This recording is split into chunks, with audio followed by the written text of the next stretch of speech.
I think I didn't do anything wrong, just made a harmless joke that got a little out of hand. So why was I handed divorce papers at breakfast, right after I laughed about how even his boss knows what I like? I never thought my husband would actually go this far, just because I needed a little excitement. Before we dive deeper into this story, I have one small request. Please subscribe, drop a like, comment and hit that hype button to boost this channel so more people can discover these incredible stories. The whole mess began at Simon's birthday party last month. I was trying to lighten the mood. God knows my husband needed it. He'd been moping around the house for weeks, complaining about work stress, and barely paying attention to me or our 7-year-old daughter, Clara. When his boss, Elliot Crane, showed up with that expensive bottle of wine, at least someone was making an effort to celebrate. Elliot had always been charming, tall, confident, with that easy smile that made you feel like the most interesting person in the room.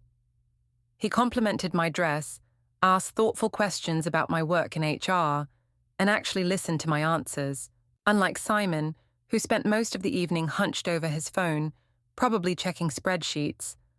The comment just slipped out during dessert. Elliot had brought this incredible chocolate cake from that fancy bakery downtown, the same one I'd been dropping hints about for months. As everyone praised his thoughtfulness, I laughed and said, "See, Simon, even your boss knows how to please me better than you do." The room went quiet. Simon's face turned white, then red. His mother, Janet, who'd been helping me serve, froze with the coffee pot in her hand. But Elliot just chuckled and raised his glass, so I figured everything was fine. It was just a joke, after all. People needed to lighten up. Later, while I was loading the dishwasher, Janet cornered me in the kitchen. Her voice was tight with disapproval. "That was inappropriate, Morwenna. Simon works with that man." "Oh, come on," I said, rolling my eyes. "It's called having a sense of humor. Maybe if Simon paid half as much attention to me as Elliot does, I wouldn't have to joke about it." Janet's lips pressed into a thin line. "Perhaps you should consider why your husband seems distant lately. Marriage requires effort from both sides." The nerve of that woman. Always taking Simon's side, always acting like their precious son could do no wrong. I'd been carrying this family for years while Simon buried himself in his boring accounting job, and one little joke was suddenly the end of the world. That night, Clara crawled into our bed, her small face worried. "Mommy, why is Daddy so sad?" "Daddy's just being sensitive, sweetheart," I told her, smoothing her hair. "Sometimes grown-ups get their feelings hurt over silly things." But Simon wasn't talking to me. He sat through dinner in complete silence, picking at his food while I tried to make normal conversation. Finally, I couldn't take it anymore. "Are you seriously going to pout all night over a harmless joke?" He looked up at me with those tired brown eyes. "Harmless?" "Yes, harmless. God, Simon, when did you become so paranoid? It's like you don't trust me at all anymore." He didn't answer, just pushed back from the table and grabbed his keys. "I'm going to pick up milk." "We have milk," I called after him, but he was already gone. He didn't come back until morning. When I asked where he'd been, he just shrugged and said he'd driven around, needed to think. But I found the receipt in his pocket later. No milk purchased. Just a timestamp from a 24-hour diner across town at 2 a.m. That's when I started texting Elliot. "Thanks for being such a good sport tonight. Sorry about the awkwardness." "No worries at all. You weren't wrong, by the way. Simon's lucky to have someone who appreciates the finer things." "Ha, if only he saw it that way." "His loss. Coffee sometime. I'd love to hear more about your HR projects." The messages started innocent enough. Elliot was interested in my work, my opinions, my day-to-day life, in ways Simon hadn't been in years. When we met for coffee that first time, he listened intently as I explained the new employee wellness program I'd been developing. He asked smart questions, offered suggestions, made me feel valued and heard. "You're wasted in that assistant position," he said, leaning forward across the small cafe table. "Someone with your insights should be running the whole department." It was intoxicating. Here was this successful, attractive man seeing my potential when my own husband barely acknowledged my existence. The coffee meetings became regular, then moved to lunch, then extended into evening drinks when I told Simon I was working late. My friend Rachel noticed the change immediately when we met for our weekly gossip session. "You're glowing," she said, stirring her latte. "What's your secret?" "Just feeling appreciated for once," I said, unable to hide my smile. "There's this guy at work, well, technically Simon's boss, who actually values my input. It's refreshing to have someone recognize my worth." "Ooh, office romance." Rachel's eyes lit up with interest. "It's not like that," I protested, though my cheeks warmed. "We're just friends, but it's nice to have someone who doesn't take me for granted." "Unlike Simon." "Don't get me started on Simon. He's been even more withdrawn lately. Suspicious, paranoid, checking up on me constantly. Yesterday he asked to see our phone bill, can you believe that? Like I'm some teenager he needs to monitor." Rachel frowned. "Maybe he's just feeling insecure. You did embarrass him pretty badly at his birthday party." I made one little joke. If he can't handle a bit of teasing, that's his problem. I refuse to walk on eggshells in my own marriage just because my husband has no sense of humor. But Simon's behavior was becoming harder to ignore.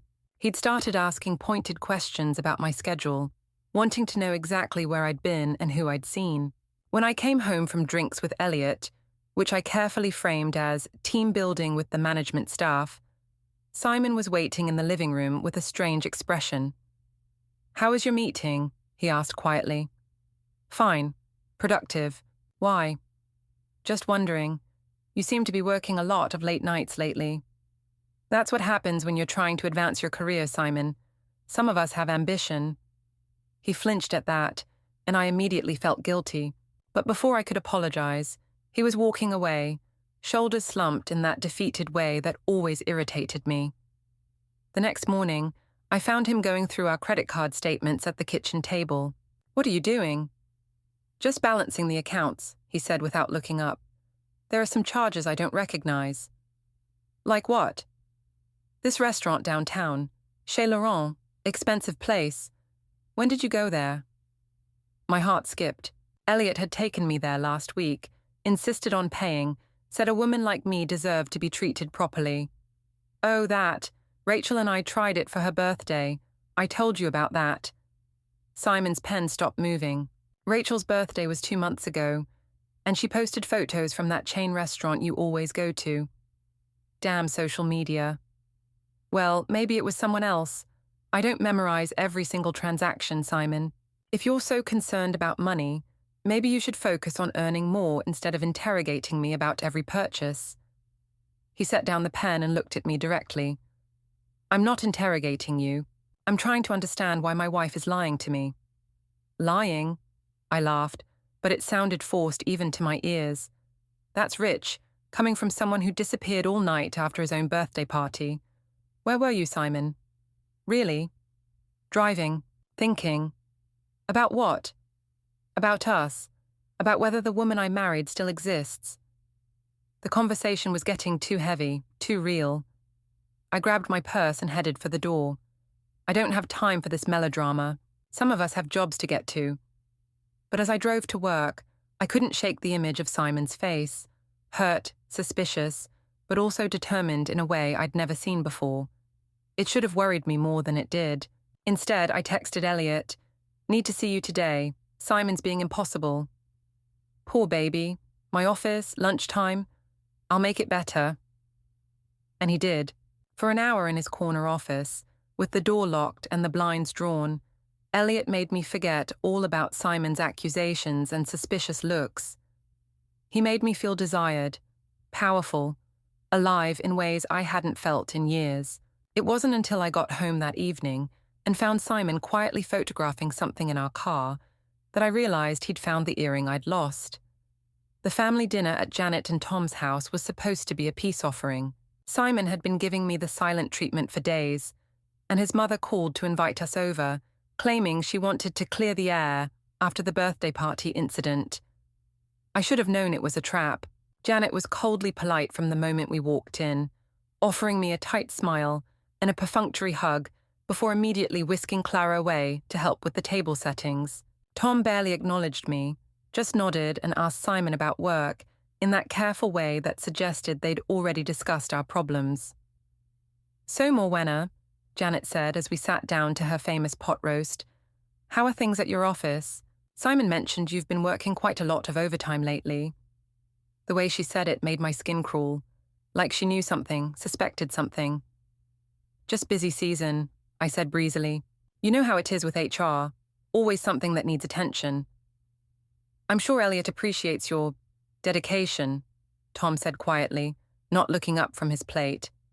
Simon's fork clattered against his dish. The silence stretched uncomfortably until Clara piped up. "Mummy, can I show them my drawing from school?" "Of course, sweetheart," I said, grateful for the distraction. Clara ran to get her backpack and returned with a piece of construction paper covered in crayon figures. "It's people at work," she announced proudly. "There's Mommy at her desk, and there's Elliot bringing her flowers, and there's—" "That's lovely, dear," Janet interrupted, but her eyes were sharp as she studied the drawing. "You certainly pay attention to detail." My stomach dropped. In Clara's innocent 7-year-old artwork, she'd drawn me and Elliot standing very close together, his arm around my waist, both of us smiling. There was even a heart floating above our heads. "Children have such vivid imaginations," I said quickly, reaching for the paper. "She probably saw him bring flowers for the whole office and—" "He brings flowers just for Mommy," Clara corrected helpfully. "And he always hugs her when Daddy's not there. He smells nice, like the cologne at the store." The temperature in the room seemed to drop 10 degrees. Simon was staring at his daughter with a mixture of heartbreak and fury that made my chest tight. Janet's mouth was pressed into that disapproving line I'd come to hate, and Tom was shaking his head slowly. "Clara, why don't you go play in the living room?" Simon said, his voice carefully controlled. "The grown-ups need to talk." After she skipped away, the silence was deafening. I could feel 3 pairs of eyes boring into me, waiting for an explanation, an excuse, anything. "Look, I know how this might sound, but don't." Simon's voice was quiet but firm. "Just don't." "Don't what? Don't explain? Don't defend myself against whatever twisted narrative you've all cooked up?" My voice was rising, but I couldn't help it. The judgment in their faces was suffocating. "So what if Elliot is friendly? So what if he treats me with respect and appreciation? At least someone in this family knows how to make a woman feel valued." "Valued?" Janet's voice was ice cold. "Is that what you call it?" "What I call it is none of your business," I snapped. "I'm tired of being treated like a criminal for having a friend who actually cares about my feelings." "A friend," Tom repeated slowly. "Is that what Elliot is to you, Morwenna? A friend?" The way he said it made me realize they knew more than they were letting on, but I was in too deep to back down now. "Yes, a friend. A good friend who listens to me and supports my career, and doesn't make me feel like everything I do is wrong. If that threatens you people, maybe you should ask yourselves why." Simon stood up abruptly, his chair scraping against the floor. "We should go." "Simon, wait," his mother started, but he was already calling for Clara. The drive home was silent except for Clara's chatter about her cousins and the dessert she'd barely gotten to finish. I stared out the window, replaying the conversation, trying to figure out how it had gone so wrong so quickly. At home, Simon disappeared into his study while I got Clara ready for bed. She was unusually clingy, wrapping her arms around my neck as I tucked her in. "Mommy, are you and Daddy fighting?" "No, sweetheart. We're just working through some grown-up stuff." "Grandma Janet seemed mad at you." I forced a smile. "Grandma Janet just worries too much. Everything's fine." But nothing was fine. When I finally went to our bedroom, Simon was sitting on the edge of the bed with a manila folder in his lap, staring at the wall. "What's that?" I asked. He looked up at me with eyes that seemed older than they had that morning. "Evidence," he said simply. "Evidence of what?" "You tell me, Morwenna. You're the one who's been collecting it." He opened the folder and spread the contents across the bedspread. Phone bills with Elliot's number highlighted in yellow. Bank statements showing charges at restaurants I'd claimed were work meetings. A printed photo of the earring he'd found in the car. And at the bottom, a timeline written in his careful accountant's handwriting, documenting every lie, every inconsistency, every moment I'd thought I was being clever. Simon, I can explain. Can you? He gathered the papers back into the folder. Because I've been trying to understand for weeks now, trying to figure out where I went wrong, what I did to deserve this. You didn't do anything wrong, I said, sitting beside him. This isn't about you. Isn't it? My wife is having an affair with my boss, humiliating me in front of my family and co-workers, lying to my face every single day. How is that not about me? The word affair hung in the air between us like a loaded gun. I wanted to deny it, to explain that it wasn't that simple, that Simon didn't understand the complexities of what Elliot and I shared. But looking at his face, at the pain and betrayal written in every line, I realized that explanations wouldn't matter. I never meant for it to happen, I whispered. He nodded slowly, like he'd been expecting that exact response. But it did happen, and now I have to decide what to do about it. What do you mean? Simon closed the folder and stood up. I mean, I'm done pretending this marriage is something it's not. I'm done being made a fool of, and I'm done exposing our daughter to whatever this has become. Simon, please, we can work through this. We can go to counseling, we can... No. His voice was final. We can't. Because you don't think you've done anything wrong. Even now, even with all of this evidence, you're looking for ways to justify it, to make it my fault somehow. He was right, and we both knew it. Part of me was already crafting arguments about his emotional neglect, his lack of attention, his failure to appreciate what he had. But the larger part, the part that saw the devastation in his eyes, knew that those arguments were just more manipulation. What happens now? I asked. Simon walked to the door, then turned back. Now I protect my daughter, and I protect myself. From me, from this, from us, from whatever we've become. He left me sitting on the bed surrounded by the evidence of my betrayal, and for the first time since this whole thing started, I wondered if I'd pushed too far. The next few weeks passed in a strange, cold politeness. Simon spoke to me only when necessary, usually about Clara's schedule or household logistics. He slept in the guest room, claiming he didn't want to disturb my sleep when he got up early for work. I told myself it was temporary, that he just needed time to process everything. But I was getting tired of walking on eggshells in my own home. This is ridiculous, I told Elliot during one of our lunch meetings. He's acting like I committed murder instead of just connecting with someone who appreciates me. Elliot swirled his wine thoughtfully. Maybe you should give him some space. Let things cool down. Space? I've been giving him space. I've been patient and understanding while he sulks around the house like a wounded teenager. How much more space does he need? Morwenna, Elliot's voice held a note of caution I'd never heard before. Maybe we should take a break, just until things settle down at home. I stared at him. A break? What are you talking about? I mean, maybe we shouldn't see each other for a while. Outside of work, I mean. Are you serious? You're abandoning me now, when I need you most? I'm not abandoning you. I'm being practical. Simon's my employee, and if this gets back to upper management... So this is about your career. What about my feelings? What about everything we've shared? Elliot reached across the table and squeezed my hand, but his touch felt different somehow, distant. Of course I care about you, but we have to be smart about this. I pulled my hand away. Smart would have been Simon fighting for his marriage instead of giving me the silent treatment. Smart would have been him making an effort to be the husband I needed, instead of burying himself in spreadsheets.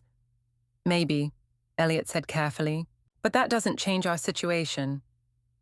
I left the restaurant feeling more alone than I had in months. At home, Clara was at a play date, and Simon was nowhere to be found. I tried calling him, but it went straight to voicemail. When I checked our joint account online, I saw a transaction I didn't recognize, a transfer to a new account I'd never seen before. That evening, Simon came home with his father. They were carrying boxes from the bank, and Tom gave me a polite but cool nod before disappearing into Simon's study with him. What's going on? I asked when Tom finally left. Just organizing some paperwork, Simon said. What kind of paperwork? The kind that should have been organized a long time ago. His evasiveness was infuriating. "Simon, we need to talk about this. We can't just ignore what's happening between us." "You're right," he said, looking at me directly for the first time in days. "We can't ignore it anymore." Something in his tone made my stomach clench. What does that mean? It means I've made some decisions about us, about Clara, about what happens next. What kind of decisions? Simon pulled out his phone and showed me a calendar notification. "We have a meeting tomorrow at 2 p.m. I read the address, a law office downtown. "Simon, no, please, we can work this out without lawyers." "Can we?" "Because I've been trying to work it out for months, Morwenna. I've been trying to understand, trying to forgive, trying to find a way back to who we used to be. But you're not the same person I married, and I can't keep pretending you are. I'm the same person. I'm just finally standing up for myself, finally refusing to be taken for granted. By having an affair with my boss, by finding someone who values me. At the expense of our marriage, at the expense of our family, at the expense of our daughter's stability. Don't bring Clara into this. This is between us. Everything we do affects Clara. Every lie you've told, every boundary you've crossed, every time you've chosen Elliot over your family, she feels it. She sees it. And I won't let her grow up thinking this is what love looks like." I felt tears starting, but I pushed them back. "So you're just giving up? Just like that?" "I'm not giving up. I'm accepting reality. And the reality is that you made your choice a long time ago. Now I'm making mine." That night, I called my mother. "Oh, sweetheart," Deirdre said when I explained the situation. "I'm so sorry you're going through this." "What should I do, Mom?" "You should follow your heart. If this Elliot makes you happy, if he treats you the way you deserve to be treated, then maybe Simon is doing you a favor. But what about Clara? Clara will adjust. Children are resilient, and she deserves to see her mother happy and fulfilled, not trapped in a loveless marriage." "It wasn't loveless," I protested. "It was just stagnant." "Same thing, honey. Life is too short to settle for stagnant." But as I hung up the phone, I realized that Elliot had been pulling away ever since the family dinner disaster. His texts were shorter, less frequent. Our lunch meetings had become brief and businesslike, and today's conversation about taking a break felt more like a goodbye. The next morning, Simon was gone before I woke up. Clara was unusually quiet over breakfast, picking at her cereal and glancing toward the empty chair where her father usually sat. "Where's Daddy?" "He had to leave early for work," I said. "He's been leaving early a lot." "I know, sweetheart. Daddy's just busy with some important things right now." "Is he mad at me?" My heart broke a little. "No, baby. Daddy's not mad at you. He loves you very much." "Then why doesn't he read me stories anymore? Why doesn't he help with my homework?" I didn't have an answer for that. The truth was, Simon had been avoiding family time, staying late at the office or disappearing into his study when he was home. But I couldn't explain to a 7-year-old that her father was trying to minimize contact with her mother. At school drop-off, I ran into Janet. She was picking up Clara's cousin, and her greeting was arctic. "Morwenna." "Janet, how are you?" "I'm fine. How's Clara handling everything?"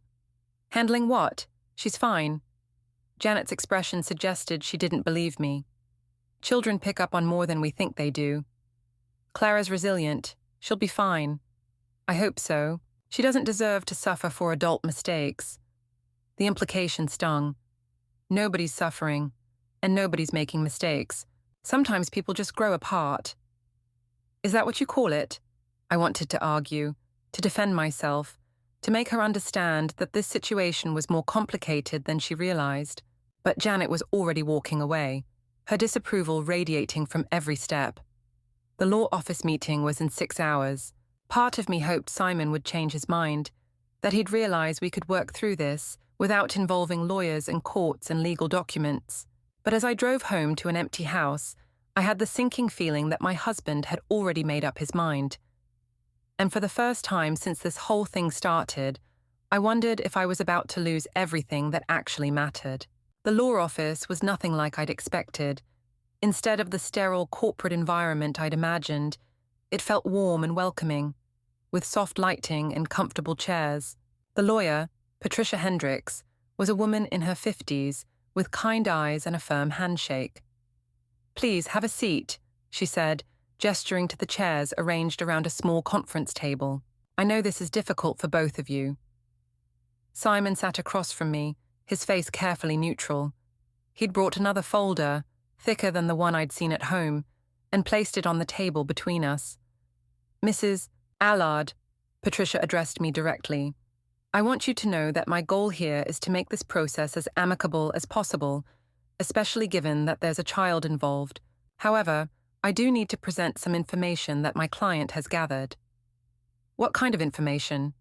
She opened Simon's folder and began laying out documents with the methodical precision of someone who'd done this many times before. "Let's start with the financial irregularities." The first set of papers showed our joint credit card statements, with charges highlighted in different colors. Restaurants where I'd claimed to be with friends but had actually been with Elliot. Hotels where I'd said I was attending work conferences that didn't exist. Purchases at expensive stores during hours when I'd told Simon I was in meetings. These charges total approximately $3,200 over the past 4 months, Patricia said, all funded from the joint marital account, all for activities that were misrepresented to your husband. "I never lied about—" "Mrs. Allard," she interrupted gently. "Let's review the evidence before we discuss interpretations." The next set of documents was worse. Phone records showing hundreds of texts and calls between Elliot and me, many during late-night hours when I'd told Simon I was asleep. Email printouts with subject lines that made my cheeks burn. "Can't wait to see you. Last night was incredible. My husband suspects nothing." "Oh, God," I whispered, recognizing that last one. I'd sent it after a particularly intense afternoon in Elliot's office, feeling reckless and powerful. Now, reading it in the sterile conference room with my husband sitting across from me, it looked sordid and cruel. "There's more," Patricia said, pulling out a series of photographs. The first few were innocent enough. Elliot and me at various restaurants, clearly comfortable with each other, but nothing explicitly romantic. But then came the ones that made my stomach drop. Us kissing in the parking garage at work, his hand on my thigh in his car. Me leaving his apartment building at 6 a.m. on a Tuesday when I'd told Simon I was at an overnight training seminar. "How did you—" "Your husband hired a private investigator," Patricia said matter-of-factly. "After he found evidence of the affair, he wanted to document the extent of it for custody purposes." "Custody purposes?" My voice cracked. "You're taking Clara away from me." Simon spoke for the first time since we'd sat down. "I'm protecting Clara from an unstable situation." "Unstable? I'm her mother." "You're a mother who's been lying to her family for months, spending marital assets on an extramarital relationship, and exposing our daughter to inappropriate behavior." Patricia pulled out another document, a statement from Clara's teacher noting that she'd been drawing pictures of Mommy's friend and asking questions about why some mummies and daddies don't live together anymore. "Your daughter has been aware of this relationship, Mrs. Allard. She's been processing adult information that she shouldn't have access to." I thought about Clara's innocent drawing at the family dinner, her casual mentions of Elliot's flowers and hugs, her questions about why Daddy seemed sad. Had I really been that careless, that obvious? I never meant for her to. "But she did," Simon said quietly. "She knows Morwenna. She's known for weeks. And she's been trying to make sense of why her mother is acting differently, why her father is unhappy, why the family feels broken." Patricia continued laying out evidence. Security footage from my office building, showing Elliot and me in compromising positions in supposedly empty conference rooms. Credit card receipts from a weekend getaway I'd claimed was a girls' trip with Rachel, except Rachel had posted photos of herself at home that same weekend. "The pattern is clear and extensive," Patricia said. "This isn't a momentary lapse in judgment or a brief emotional affair. This is a sustained relationship that has involved deception, financial betrayal, and exposure of a minor child to adult situations." I looked at Simon, really looked at him, for the first time in months. He wasn't angry or vindictive. He looked tired and sad and determined in a way that scared me more than rage would have. "Simon, please. We can fix this. I'll end things with Elliot. We can go to counseling. We can—" "You already ended things with Elliot," he said. "What?" Patricia pulled out a final set of documents. Text messages from just yesterday, after my lunch with Elliot. "Elliot, I think we should take a permanent break from this.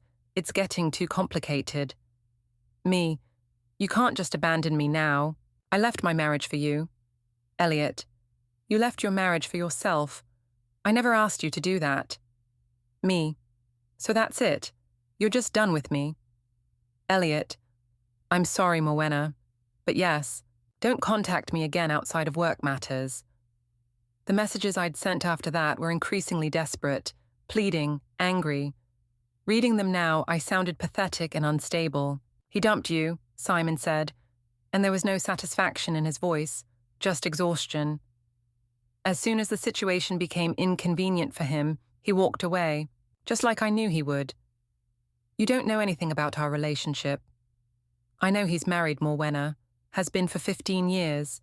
I know his wife is pregnant with their third child. I know he's done this before with other employees. And I know his pattern is to disappear the moment things get complicated." The room spun around me. "Married? He told me he was divorced." "He lied, just like you've been lying.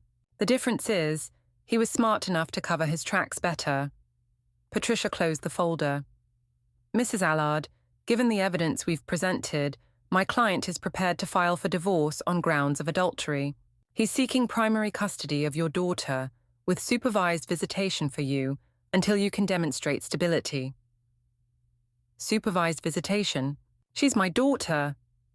"She's a daughter who's been exposed to an inappropriate relationship and whose mother has demonstrated a pattern of deception and poor judgment." I turned to Simon, desperate. "You can't do this. You can't take her away from me." "I'm not taking her away. I'm giving her a stable home with a parent who puts her needs first." "I put her needs first." "Do you? When you were texting Elliot during her school play? When you missed her soccer games to meet him for drinks? When you brought her to the office so she could see you with him, so she could draw pictures of your relationship and ask her teacher why some families break apart?" Each accusation hit like a physical blow because they were all true. I had been distracted, had been prioritizing my relationship with Elliot over family time, had been careless about what Clara saw and heard. "I made mistakes," I whispered, "but I love her." "I know you do, but love isn't enough when it comes with lies and instability and exposure to adult situations she can't understand." Patricia gathered the documents back into the folder. "Mrs. Allard, you have the right to legal representation. I'd recommend you find an attorney as soon as possible. The divorce papers will be filed tomorrow, and we'll need a response within 30 days. As we left the office, Simon walked beside me in silence until we reached our cars. "I never wanted it to come to this," he said finally. "Then don't let it. We can still fix this, Simon. We can still be a family." He shook his head. "We stopped being a family the day you chose someone else over us. I just finally accepted it." "What about Clara? What am I supposed to tell her?" "Tell her the truth. Age appropriately, but the truth. She deserves that much." I watched him drive away, then sat in my car for a long time, staring at the folder of evidence that had just destroyed my marriage. Every document, every photo, every text message was proof of choices I'd made, lines I'd crossed, lies I'd told. For the first time since this whole thing started, I couldn't figure out how to make it someone else's fault. The house felt smaller when I came home, quiet, stripped of warmth. Clara was at Simon's parents', and divorce papers waited on the kitchen table beside his note, "She needs stability right now." At his parents' door, Janet blocked me. "She's safe," she said. "She needs love without the drama. You've been putting yourself first for months."